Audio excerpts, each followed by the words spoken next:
Hi guys, welcome back to my channel. ನಾನು ನಿಮ್ಮ ಮೇಘ.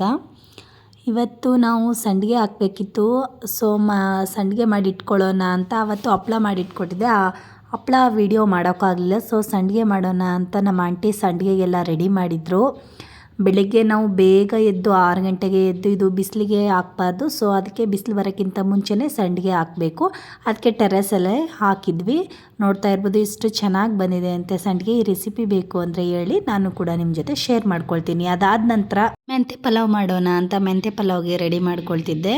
ಇವಾಗ ನೀವು ನೋಡ್ತಾ ಇರ್ಬೋದು, ಫಸ್ಟ್ಗೆ ನಾನು ಮಿಕ್ಸಿ ಜಾರಿಗೆ ಇಲ್ಲಿ ಮೆಂತ್ಯ ಸೊಪ್ಪು, ಮೆಣಸಿನ್ಕಾಯಿ, ಬೆಳ್ಳುಳ್ಳಿ, ಶುಂಠಿ, ಚಕ್ಕೆ, ಲವಂಗ, ಧನಿಯಾ, ಇಷ್ಟನ್ನು, ಕೊತ್ತಂಬರಿ ಸೊಪ್ಪು, ಕರಿಬೇವು ಸೊಪ್ಪು ಇಷ್ಟನ್ನು ಹಾಕಿ ಫಸ್ಟೇ ಇದೆಲ್ಲ ಫ್ರೈ ಮಾಡ್ಕೊಡೋ ಐಟಮ್ಸ್ ಎಲ್ಲ ಫ್ರೈ ಮಾಡ್ಕೊಂಡಿದ್ದೆ. ಅದು ತಣ್ಣಗಾದ ನಂತರ ಮಿಕ್ಸಿಗೆ ಹಾಕ್ಕೊಡ್ತಾ ಇದ್ದೀನಿ. ಇದನ್ನು ರುಬ್ಕೊಂಡಾದಮೇಲೆ ಇನ್ನೊಂದು ಕಡೆ ಇವಾಗ ಕುಕ್ಕರ್ ಇಟ್ಬಿಟ್ಟು ಅಲ್ಲಿಗೆ ಪಲಾವ್ ಮಾಡೋಕ್ಕೆ ಎಷ್ಟು ಬೇಕು ಅದ್ರ ತಕ್ಕಂತೆ ಆಯಿಲ್ ಹಾಕ್ತಾಯಿದ್ದೀನಿ. ಅಲ್ಲಿಗೆ ನಾನು ಸಾಸಿವೆ, ಕಡಲೆಬೇಳೆ, ನಾರ್ಮಲ್ ಒಗ್ಗರಣೆಗೆ ಏನೆಲ್ಲ ಹಾಕ್ತೀರಾ ಅದೆಲ್ಲ ಐಟಮ್ಸ್ ಹಾಕಬೇಕು.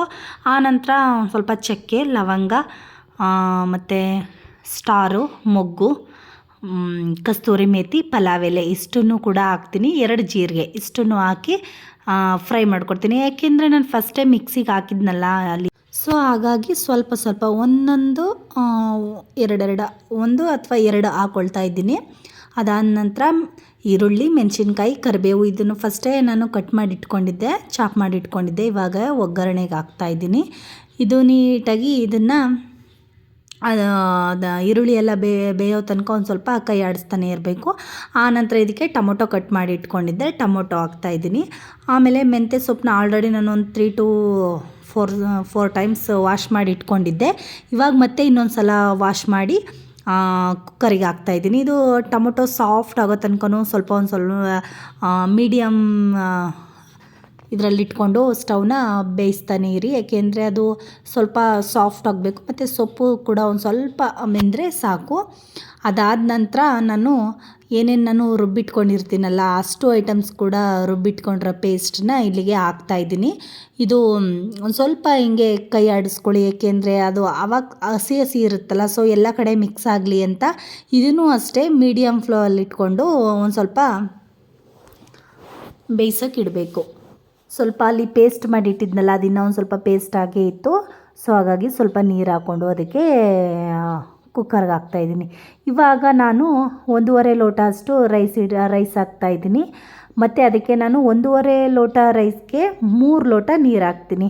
ಸಾಕಷ್ಟೇ ಹಾಕಿದ್ರೆ, ಜಾಸ್ತಿ ಹಾಕ್ಬಿಡಿ, ತುಂಬ ಇದಾಗುತ್ತೆ. ಈ 3 ಲೋಟ ಹಾಕಿದ್ರೆ ರೈಸ್ ಕೂಡ ಉದುದ್ರಾಗಿ ಬರುತ್ತೆ. ಹಾಗಾಗಿ ನಾನು 3 ಲೋಟ ಹಾಕ್ತಾಯಿದ್ದೀನಿ. ಇವಾಗ ನೋಡ್ತಾ ಇರ್ಬೋದು, ಒಂದು ಸ್ವಲ್ಪ ಹಾಕಿದ ನಂತರ ಅದನ್ನು ಒಂದು ಸ್ವಲ್ಪ ಅಲ್ಲಿ ಅದು 2 ಚೆನ್ನಾಗಾಗಲಿ ಅಂತ ಮಿಕ್ಸ್ ಮಾಡ್ಕೋಬೇಕು. ಅದಾದ ನಂತರ ನಾನು ಇಲ್ಲಿ ಮೊಸರು ಬಜ್ಜಿ ಮಾಡ್ಕೊಳ್ಳೋಣ ಅಂತ ರೆಡಿ ಮಾಡ್ಕೊಳ್ತಾ ಇದ್ದೀನಿ. ಈ ಮೆಂತ್ಯ ಪಲಾವ್ ಮತ್ತು ರೈಸ್ ಬಾತ್ ಇದ್ರ ಜೊತೆ ಎಲ್ಲ ಮೊಸರು ಬಜ್ಜಿ ಮಾಡಿಕೊಂಡ್ರೆ ತುಂಬ ಚೆನ್ನಾಗಿರುತ್ತೆ.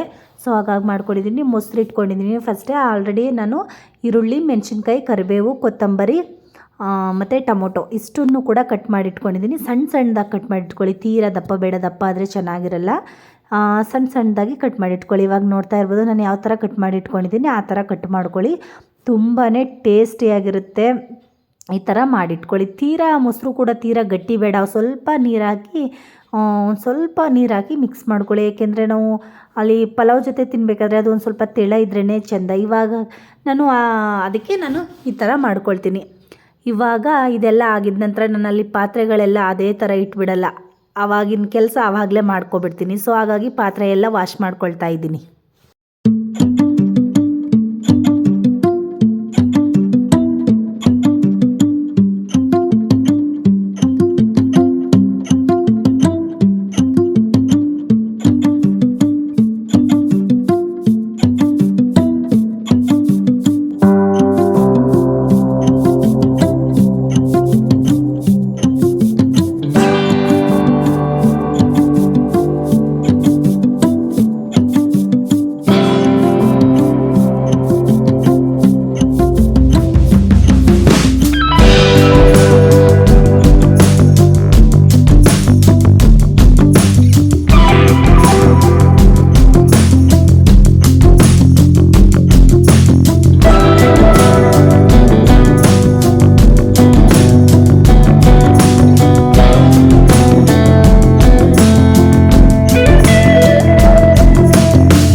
ಕುಕ್ಕರ್ ಕೂಡ ಕೂಗ್ತು. ಇವಾಗ ನಾನು ಅದೆಲ್ಲ ಒಂದು ಸ್ವಲ್ಪ ಹೊತ್ತು ಪಾತ್ರೆ ಎಲ್ಲ ವಾಶ್ ಮಾಡಿದ ನಂತರ ಇವಾಗ ಟಿಫನ್ ಮಾಡೋಣ ಅಂತ ನಾನು ಮತ್ತು ನನ್ನ ಹಸ್ಬೆಂಡು ಇಬ್ಬರು ಕೂಡ ಒಟ್ಟಿಗೆ ಟಿಫನ್ ಮಾಡೋದು. ಸೊ ಹಾಗಾಗಿ ಇವಾಗ ಪಲಾವ್ ಹಾಕೊಳ್ಳೋಣ ಅಂತ ಹಾಕ್ತಾಯಿದ್ದೀನಿ. ರೈಸ್ ಕೂಡ ತುಂಬ ಉದುದ್ರಾಗಿ ಬಂದಿದೆ ಫ್ರೆಂಡ್ಸ್. ಇದೇ ಥರ ಇದೊಂಥರ ಟೇಸ್ಟಿಯಾಗಿದೆ. ನಾವು ರೆಸ್ಟೋರೆಂಟಲ್ಲೆಲ್ಲ ತಿಂತೀವಲ್ಲ ಆ ಥರ ಫೀಲ್ ಕೊಡುತ್ತೆ. ತುಂಬಾ ಚೆನ್ನಾಗಿರುತ್ತೆ. ನನಗಂತೂ ತುಂಬಾ ಇಷ್ಟ ಆಯಿತು. ಇನ್ನು ನನಗೆ ಒಂದು ಸಲ ಇಷ್ಟ ಆದರೆ ನಾನು ಅದನ್ನು ಮಾಡ್ತಾನೇ ಇರ್ತೀನಿ. ತುಂಬ ಇಷ್ಟ ಆಯಿತು. ಈ ರೀತಿ ವಿಡಿಯೋ ನಿಮಗೆ ಇಷ್ಟ ಆದರೆ ಲೈಕ್ ಮಾಡಿ, ಶೇರ್ ಮಾಡಿ, ನಿಮ್ಮ ಫ್ಯಾಮಿಲಿ ಫ್ರೆಂಡ್ಸ್ಗೆಲ್ಲ ಶೇರ್ ಮಾಡಿ. ಮತ್ತು ನನ್ನ ಚಾನಲ್ನ ಯಾರೆಲ್ಲ ಸಬ್ಸ್ಕ್ರೈಬ್ ಮಾಡ್ಕೊಳ್ದೆ ನೋಡ್ತಾ ಇದ್ದೀರಾ, ಪ್ಲೀಸ್ ನನ್ನ ಚಾನಲ್ನ ಸಬ್ಸ್ಕ್ರೈಬ್ ಮಾಡ್ಕೊಳ್ಳಿ. ನಾನು ಕೂಡ ನಿಮ್ಮ ಚಾನಲ್ನ ಸಬ್ಸ್ಕ್ರೈಬ್ ಮಾಡ್ಕೊಳ್ತೀನಿ. ನನ್ನ ಚಾನಲ್ನ ಯಾರೆಲ್ಲ ಸಬ್ಸ್ಕ್ರೈಬ್ ಮಾಡ್ಕೋತಾರೆ ರಿಟರ್ನ್ ನಾನು ಕೂಡ ಅವ್ರ ಚಾನಲ್ನ ಸಬ್ಸ್ಕ್ರೈಬ್ ಮಾಡ್ಕೊಳ್ತೀನಿ. ಏಕೆಂದರೆ ನಾವು ಬೆಳೆದು ಬೇರೆಯವ್ರನ್ನೂ ಕೂಡ ಬೆಳೆಸೋಣ ಅಂತ ನನ್ನ ಉದ್ದೇಶ. ಸೊ ನಾವು ಇವಾಗ ಯೂಟ್ಯೂಬ್ ಚಾನಲ್ ಎಲ್ಲ ಸ್ಟಾರ್ಟ್ ಮಾಡಿದ್ದೀವಿ. ಸೊ ಬೇರೆಯವರು ಕೂಡ ಸ್ಟಾರ್ಟ್ ಮಾಡಿರ್ತಾರೆ, ಅವ್ರಿಗೂ ಕೂಡ ನಾವು ಸಪೋರ್ಟ್ ಮಾಡೋಣ ಅಂತ ನನ್ನ ಉದ್ದೇಶ. So thank you.